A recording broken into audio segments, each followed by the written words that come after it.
오늘 말씀의 제목은 예수님의 메시아 선포식입니다. 오늘은 어버이 주일입니다. 하나님은 부모 경공을 매우 중요한 가치로 말씀하셨는데요. 십계명은 크게 두 부분으로 되어 있습니다. 1에서 400계명은 하나님 사랑에 대한 말씀이고 5에서 10계명은 이웃 곧 사람 사랑에 대한 말씀입니다. 그런데 이 이웃 사랑에 대한 말씀의 첫 번째 계명이 부모 공경 계명입니다. 출애굽기 20장 12절에 보면 네 부모를 공경하라. 그리하면 내 하나님 여호와가 내게 준 땅에서 내 생명이 길리라. 십계명의 다른 계명에는 약속이 붙어 있지 않습니다. 그냥 살인하지 말라, 간음하지 말라. 그런데 부모 공경 계명에만은 약속이 붙어 있습니다. 근데 신명기에 가면은 이 약속이 더 풍성해집니다. 신명기 5장 16절 같이 읽어볼까요? 너는 내 하나님 여호와께서 명령한 대로 내 부모를 공경하라. 그리하면 네 하나님 여호와가 내게 준 땅에서 내 생명이 길고 복을 누리리라. 출애굽기에서는 내 생명이 긴다고 그랬는데 여기는 복을 누린다는 말이 추가가 됐습니다. 여러분, 우리 모두가 바라는 것 아닙니까? 생명이 길고 복을 누리리라. 사도 바울은 부모 공경 계명을 이렇게 말씀했습니다. 에베소서 6장에 보면 자녀들아 주 안에서 너희 부모에게 순종하라. 이것이 옳으니라. 네 아버지와 어머니를 공경하라. 이것은 약속이 있는, 약속이 붙어 있는, 붙어 있었죠? 약속이 붙어 있는 첫 번째 계명, 이웃 사랑의 첫 번째 계명이니 이로써 네가 잘되고 땅에서 장수하리라. 부모를 공경하면 하나님이 반드시 약속하신 이 복을 주시는 겁니다. 그럼 하나님은 부모 공경을 왜 이렇게 중요하게 여기셨을까요? 많은 이유가 있지만 크게 두 가지만 말씀드리면, 첫째는 부모는 우리를 창조하신 하나님 생명의 통로이기 때문입니다. 하나님은 부모를 통해 우리를 창조하신 겁니다. 부모를 통해 우리에게 생명을 주신 겁니다. 두 번째, 부모는 자녀를 양육하는 하나님의 대리자이기 때문입니다. 하나님은 부모를 통해 자녀를 양육하는 겁니다.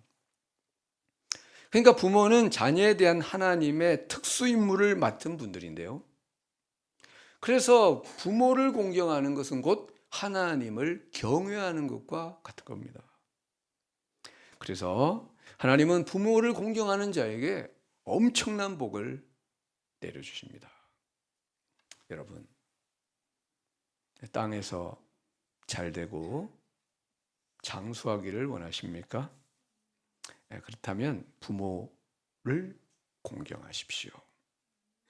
여러분의 자녀가 잘되고 땅에서 장수하기를 원하십니까? 그렇다면 부모 공경을 가르치십시오. 근데 말로 가르치면은 감동이 없습니다.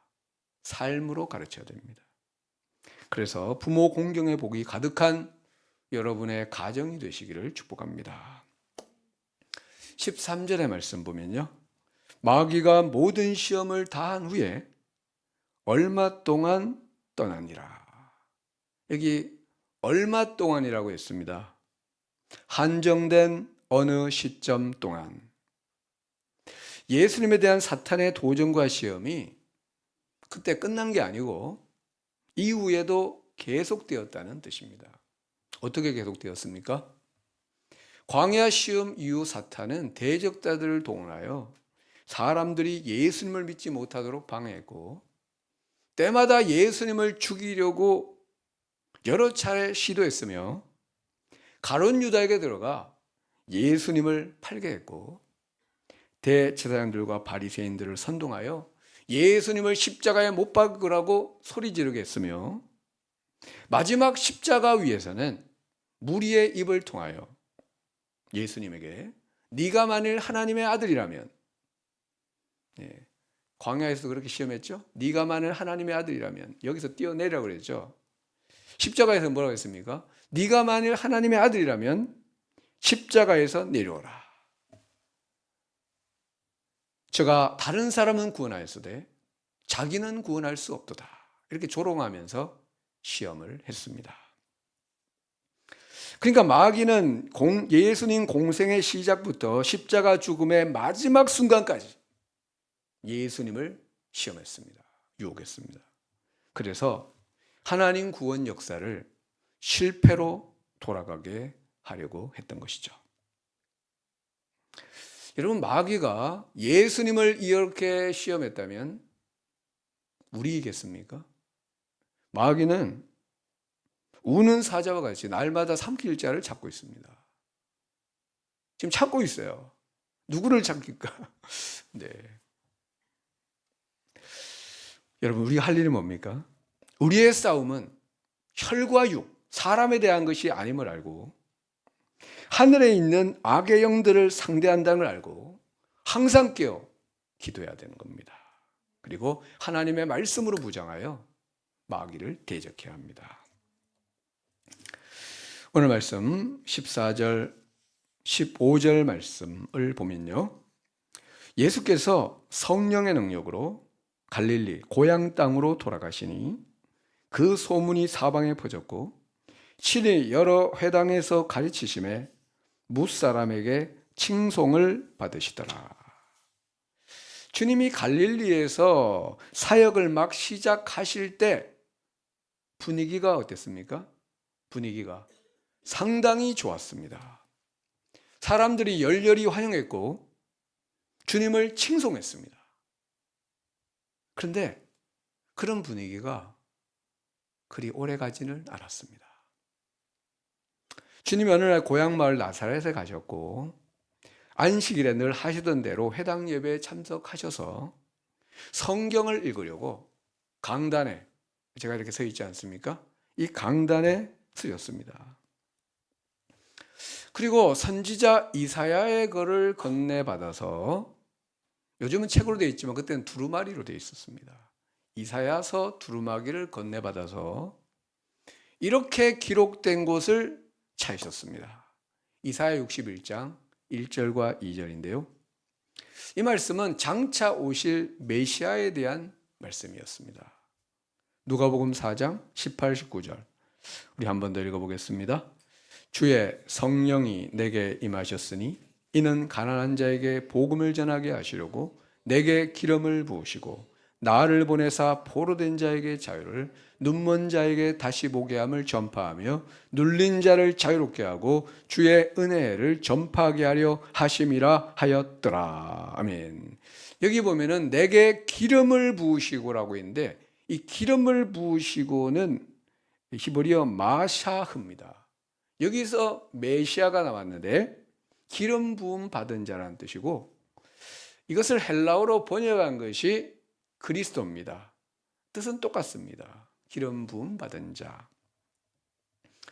메시아 그리스도께서 오시면 하실 일이 여기 나옵니다.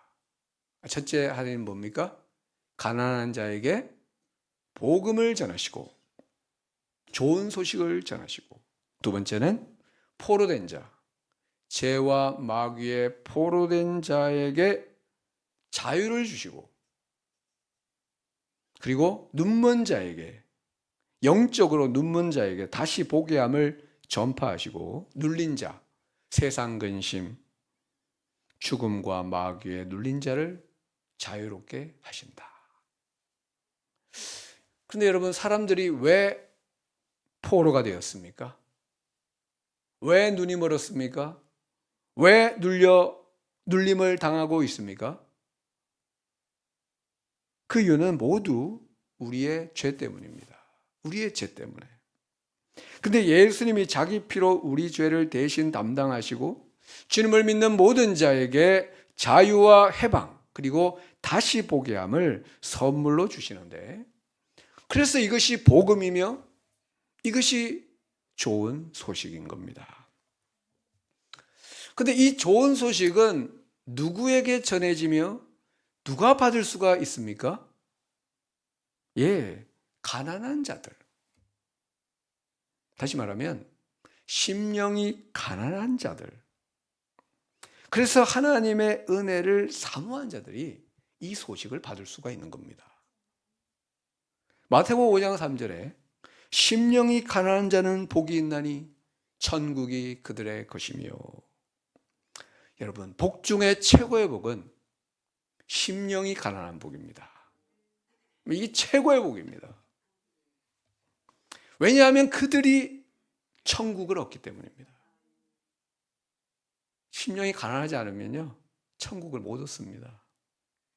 여기 가난한이라는 헬라어 단어 프토코스는 빈곤한, 가난한, 구걸하는, 거지라는 뜻입니다.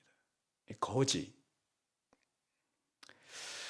여러분, 우리는 나 자신이 하나님 앞에서 거지라는 걸 알아야 됩니다. 거지라니까 기분 나쁘십니까? 예, 거지라는 걸 알아야 됩니다. 기분 나쁜 소리가 아닙니다. 지금 엄청나게 복음을 전하고 있어요, 제가.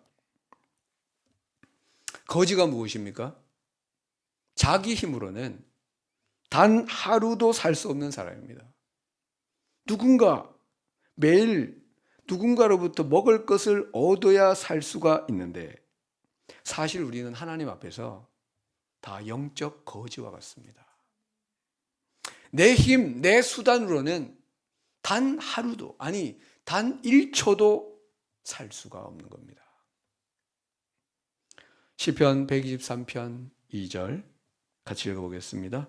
상전의 손을 바라보는 종들의 눈같이, 여주인의 손을 바라보는 여종의 눈같이 우리의 눈이 여호와 우리 하나님을 바라보며 우리에게 은혜 베풀어 주시기를 기다리나이다. 이게 바로 심령이 가난한 사람입니다. 이런 자에게 복음이 전해지고 이런 자에게 은혜가 임하며 자유와 해방, 그리고 그들이 다시 복의함을 누리게 되는데, 우리 모두 심령이 가난한 자 되기를 소망합니다. 20절 말씀을 보면 성경을 읽고 책을 덮어 그 맡은 자에게 주시고 앉으시니 회당에 있는 자들이 다 주목하여 보더라. 요즘은 이렇게 강단에 서서 설교를 하고 있습니다. 여러분이 저를 주목하고 있습니다. 그렇죠? 예. 설교할 때 설교자를 주목을 해야 됩니다. 그런데 당시 회당에서는 서서 성경을 봉독하고 바로 옆에 있는 의자에 앉아서 말씀을 가르쳤습니다. 그때 랍비들이 앉아가지고 말씀을 가르쳤습니다. 예수님의 자리에 앉자 회당에 모인 고향 사람들은 최근 갈릴리 지역에서 엄청난 관심, 엄청난 센세이션을 일으키고 있는 이 예수님, 고향 사람 예수님이 도대체 무슨 말을 하는지를 주목하여 보았습니다.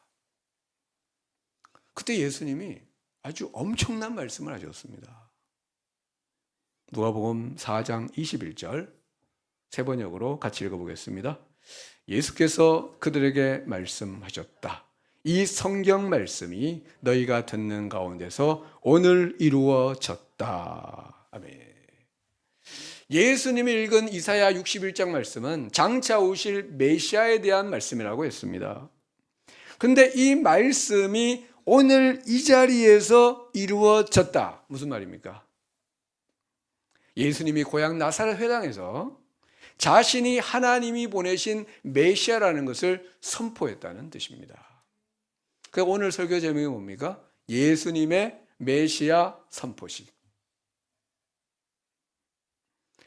당시 온 이스라엘 백성은 메시아를 기다리고 있었습니다. 어서 메시아가 오셔서 우리를 구원해 주기를 기다리고 있었습니다. 그런데 그렇게 기다리던 메시아가 오셨다는 겁니다. 좋은 소식입니까? 좋은 소식입니다. 그런데 그 메시아가 우리 마을에 오셨다는 겁니다. 좋은 소식입니까? 더 좋은 소식입니다.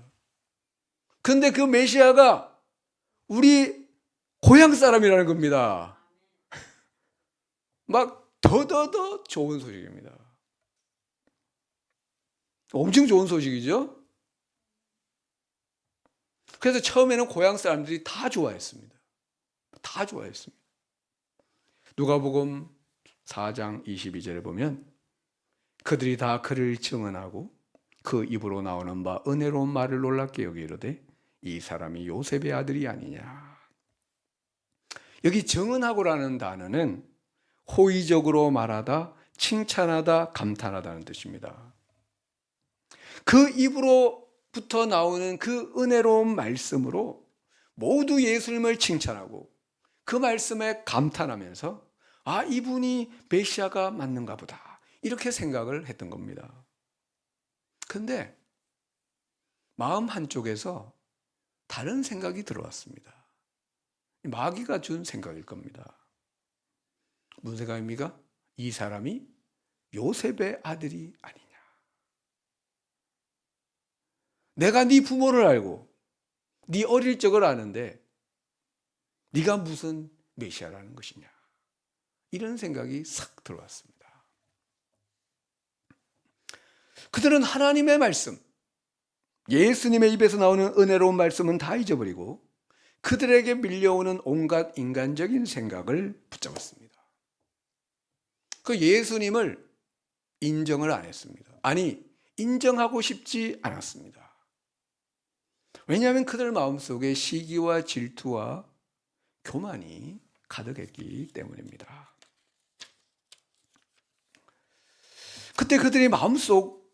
그때 주님은 그들 마음속 생각을 아시고 이렇게 말씀했습니다. 너희가 틀림없이 의사야 네 병이나 고쳐라 하는 속담을 내게 하고 있을 것이다. 무슨 말입니까? 다른 사람의 병을 고치기 전에 네 자신의 병을 먼저 고쳐 네가 용한 의사라는 것을 입증해 보이라는 말입니다. 그러면서 예수님을 배척했습니다. 24절에 보면 우리 같이 읽어볼까요? 시작. 또 이러시되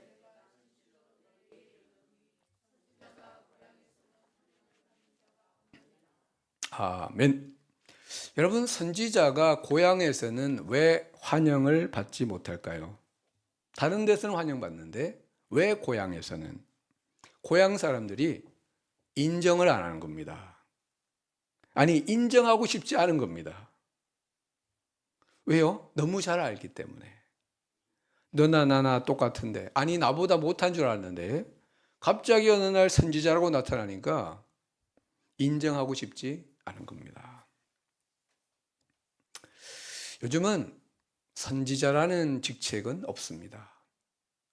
구약의 직책 그리고 초대교회 때까지 있었는데, 그러나 선지자의 직무가 뭡니까? 하나님의 말씀을 대언하는 겁니다. 이 대언하는 직책은 있습니다. 목사, 전도사, 선교사와 같은 직분입니다. 그런 일은 없지만 제가 만약 제 고향 땅 모교에 가서 목회를 한다면 목회가 잘 되겠습니까? 보통은 잘 안 될 겁니다. 왜냐하면은 모교회 분들이 저를 마음 깊이 담임 목사로 인정 안 할 가능성이 있기 때문입니다.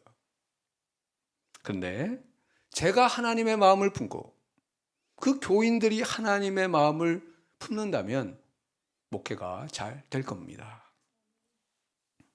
한국교회에 그런 아름다운 이야기가 있었는데 김제 금산교회에서 있었던 일입니다. 들어보셨을 수 있는데 그 마을의 지주이자 유지인 조덕, 이 김제라는 데가 그 평야가 엄청 넓습니다. 영주에는 평야가 없죠? 근데 김제, 전라도에는 막 평야가 엄청 넓은데 김제 평야 유명하지 않습니까? 그러니까 일제시대 때는 막 김제 해가지고 군산으로 막 수탈을 많이 했습니다. 군산으로 해가지고. 근데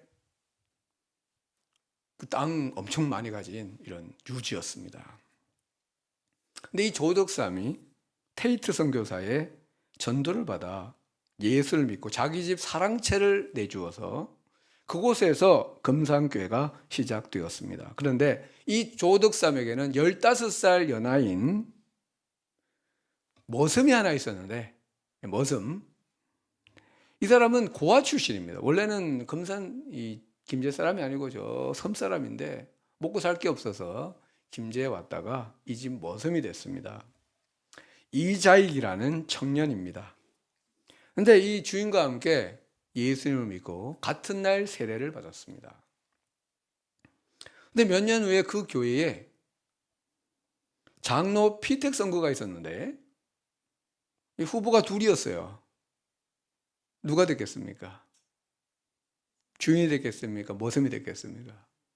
머슴이 된 겁니다. 주인인 조덕삼은 안 되고 머슴인 그것도 15살 어린 이 이자익이 장로로 피택이 됐습니다.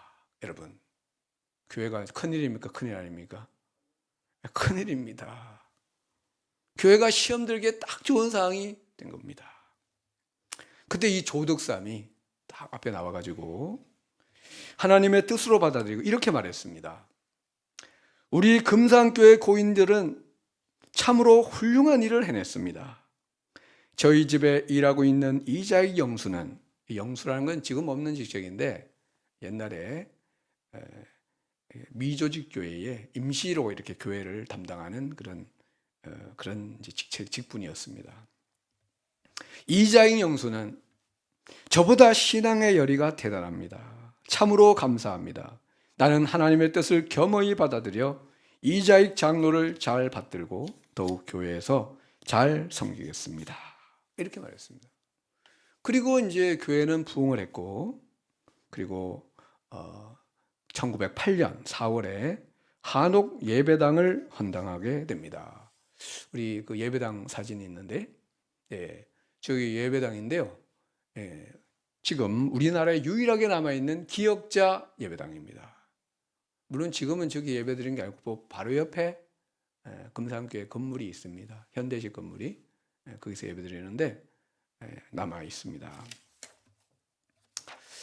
그리고 이제 2년 후에 조덕삼도 장로가 됩니다. 그 무렵 이자익 장로는 테이트 선교사와 함께 평양으로 가서 장로의 신학대학교의 전신인 평양신학교에서 신학을 공부하게 되는데 그 기간의 모든 학비와 가족 생활비를 이 조덕삼 장로가 부담을 하게 됩니다. 그리고 신학교를 졸업하고 목사 안수를 받자 이 조덕삼 장로는 이자익 목사를 금산교회 2대 담임 목사로 그렇게 청빙을 합니다. 조덕삼 장로는 자기 집 머슴이었던 이자익 목사를 도와서 교회를 잘 섬겨 나갔던 겁니다. 그리고 이 이자익 목사는 한국교회가 기억하는 아주 훌륭한 목사님이 되었습니다. 1924년 조선 예수교 장로회 제13회 총회에서 이분이 총회장으로 선출이 되어 교단을 이끌었고 해방 이후 그러니까 1950년대에 교단 재건 과정에서 두 번 더 총회장에 피선데요. 우리 교단 역사상 유일한 3선 총회장이 되었습니다. 그 사진이 있는데, 맞습니다. 이쪽에 양복 입으신 분이 이제 이자익 목사님이고, 조덕삼 장로. 금산교회 가면은 이 두 분 사진이 그 예배당, 옛날 예배당에 이렇게 걸려 있다고 합니다. 선지자가 고향에서는 환영을 받지 못한다고 했는데 이자익 목사는 고향에서 성공적인 목회를 했습니다. 어떻게 가능했을까요? 이자익 목사님, 조덕삼 장로님, 그리고 성도들이 하나님의 마음을 품었기 때문이 아니겠습니까? 여러분, 우리 신앙의 결론이 뭡니까? 결론. 하나님의 마음을 품는 게 아니겠습니까? 하나님 아버지의 마음을 품으면 모든 것이 해결됩니다. 아무것도 문제가 되지 않습니다. 우리 삶이, 우리 교회가 하나님의 뜻을 이루는 거룩한 도구가 될 것인데요. 우리 모두 이를 위해 기도하기를 소망합니다. 근데 여러분, 나사렛 사람들은 메시아가 자기 마을에 오셨는데 환영하지 않았습니다. 그런데 주님은 두 선지자의 예를 들어 그들을 책망하셨습니다.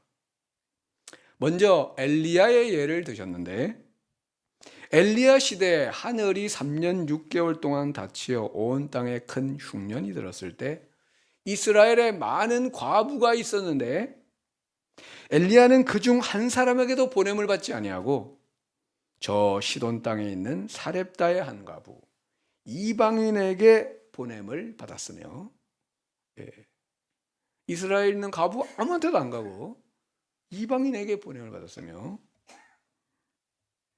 두 번째는 엘리사의 예를 드셨는데, 선지자 엘리사 때에 이스라엘에 많은 나병 환자가 있었지만 그중 한 사람도 치유를 받지 못하고 오직 수리아 사람 이방인 나아만 뿐이었느니라. 무슨 말입니까? 그 시대에 하나님의 은혜와 말씀은 하나님의 백성이라 자부하던 이스라엘이 아니라 그들이 멸시하던 이방인에게 전해졌는데 지금도 그 일이 일어나고 있다는 겁니다.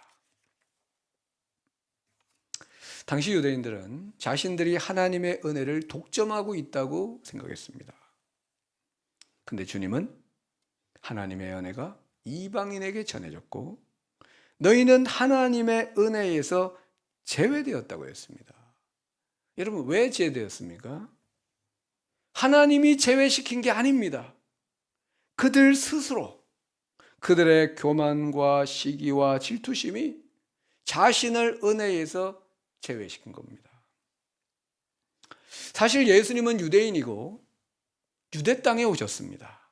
유대인에게 좋은 소식입니다. 그런데 요한복음 1장 12절에 보면 자기 땅에 오매 자기 백성이 영접하지 아니하였다. 그러나 영접하는 자, 곧 그 이름을 믿는 자들에게는 하나님의 자녀가 되는 권세를 주셨다고 했습니다. 여러분, 누가 예수님을 영접했습니까? 사도행전에 보면은 주로 이방인들이 영접했습니다. 이방인들이 듣고 기뻐하여 하나님의 말씀을 찬송하며 영생을 주시기로 작정된 자는 다 믿더라. 왜 그들이 영접했습니까? 그들의 마음이 가난했기 때문입니다. 다른 이유는 없습니다. 주님이 이런 말씀하셨을 때 그 고향 사람들이 어떻게 반응했습니까? 뒷부분 나오지만 엄청 화를 냈습니다. 화를 내고 예수님을 그 마을에서 쫓아내서 예수님을 끌고 그 동네가 건설된 산, 낭떠러지, 절벽으로 끌고 가가지고 예수님을 밀쳐 죽이려고 했습니다. 근데 예수님은 그들 한가운데로 지나서 주님의 길을 가셨습니다. 여러분, 하나님의 은혜를 가장 많이 받을 조건을 갖춘 사람들이 이 나사렛 사람들, 유대인 그런 사람들 아닙니까? 조건을 갖춘 사람들이 도리어 은혜를 못 받을 수가 있습니다. 여러분, 누가 은혜를 받을 것 같습니까? 막 큰 교회 다니는 사람들, 왜냐하면 교회가 막 크게 부흥했지 않습니까? 또 예수 믿은 지 오래된 사람들, 또 3대, 4대, 5대 기독교 집안 사람들, 또 교회에서 중요한 직책을 맡은 사람들. 그런데 하나님의 은혜는 교회 크기, 자기 집안, 신앙 연륜, 교회 직분 이런 것과는 아무런 상관이 없습니다. 아무런 상관이 없습니다. 예수님 시대 대제사장, 예수님이 가장 박해했지 않습니까? 아무런 상관이 없습니다. 중요한 게 딱 한 가지 있습니다. 나의 마음입니다. 나의 마음. 내 마음이 하나님의 은혜를 받을 준비가 되어 있느냐? 은혜를 받을 마음인지 아닌지 그것만 중요하다는 것입니다. 하나님이 원하시는 마음은 가난한 마음, 갈급한 마음, 하나님 은혜 없이는 하루도 살 수 없음을 아는 마음입니다. 그 마음에 하나님의 은혜가 임하고 그 마음에 주님의 말씀이 떨어져서 30배, 60배, 100배로 열매를 맺는 것입니다. 오늘 말씀은 공생의 초기 예수를 만난 사람들의 상반된 반응을 보여주고 있습니다. 심령이 가난한 사람들은 예수님을 열렬히 환영했고 주님의 은혜를 받아 누렸습니다. 그러나 심령이 교만한 자들은 예수님을 완강히 거부했습니다. 사랑하는 여러분, 복음은 누구에게 전해야 됩니까? 오직 가난한 자들에게. 우리 모두의 심령이, 우리 모두 심령이 가난한 자 되기를 소망합니다. 그것만이 우리가 살 길이요, 그것만이 우리가 복을 받는 길이기 때문입니다. 기도드리겠습니다. 사랑의 주 하나님 아버지, 감사합니다. 주님은 심령이 가난한 자는 복이 있나니 천국이 그들의 것임이오라고 말씀하셨습니다. 주님, 우리의 심령이 가난해지게 하옵소서. 우리에게 가난한 심령을 부어 주옵소서. 그래서 하나님의 은혜 없이는 단 하루도 살 수 없음을 알게 하시고 하나님의 은혜를 사모하고 갈망하게 하옵소서. 우리 모두 가난한 심령이 되어 주님의 은혜와 말씀을 받아 30배, 60배, 100배로 열매 맺게 하옵소서. 예수님 이름으로 기도드리옵나이다. 아멘.